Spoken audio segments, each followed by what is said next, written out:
इते मूंखे ॿुधायूं त MD कैट टेस्ट जे ख़िलाफ़ हुयसि। डॉक्टर अज़रा पेचूअ जो चवणु आहे national health commission MD CAT जो फ़ैसिलो कयो। सूबाई वज़ीर जो चवणु आहे MD कैट टेस्ट वॾे पैमाने ते वठण सां टेस्ट में शफ़ाफ़ियत मुश्किल हूंदी आहे। हर यूनिवर्सिटी पाण टेस्ट वठे। ॿार जंहिं बि यूनिवर्सिटी वञणु चाहिनि उहा यूनिवर्सिटी टेस्ट वठे, न त ॿार बि ॾुखिया थींदा आहिनि ऐं पेपर लीक थियण जो इम्कान बि हूंदो आहे। डॉक्टर अज़रा फज़ल पेचूअ जो चवणु आहे ज़िले तालुके अस्पतालुनि खे अपग्रेड करणु ज़रूरी आहे। समरी मंज़ूर कई वई आहे। माहिरनि खे भर्ती कयो वेंदो। पोलियो सीवरेज वारे पाणी ऐं पाकिस्तान जे समूरनि ज़िलनि में मौजूदु आहे।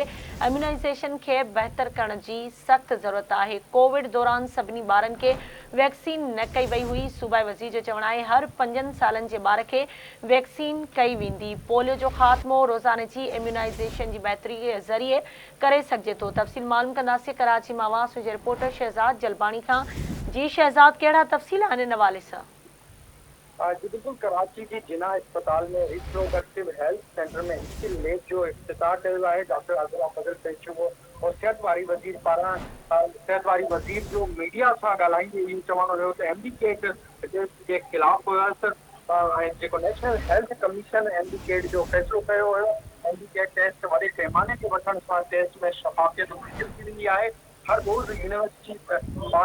यूनिवर्सिटी जेका आहे उहो पाण टेस्ट वठे ऐं ॿार जंहिं बि यूनिवर्सिटी वञणु चाहिनि उहा यूनिवर्सिटी उनजो टेस्ट पाण वठे। वधीक सिहत वारी सूबाई वज़ीर अज़रा पेचूअ जो इहो चवणु हुयो त ॿार बि ॾुखिया थींदा आहिनि। इन टेस्ट जे करे पेपर लीक थियण जो इम्कान बि हूंदो आहे।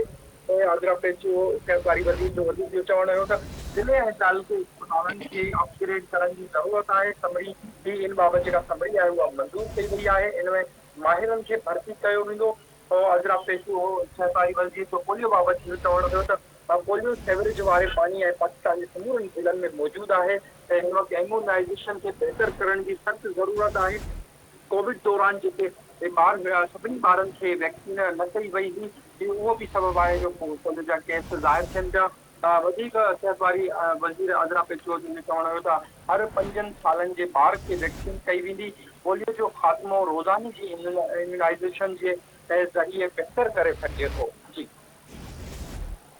ठीकु आहे, तव्हांजी महिरबानी शहज़ाद अपडेट करण जे लाइ।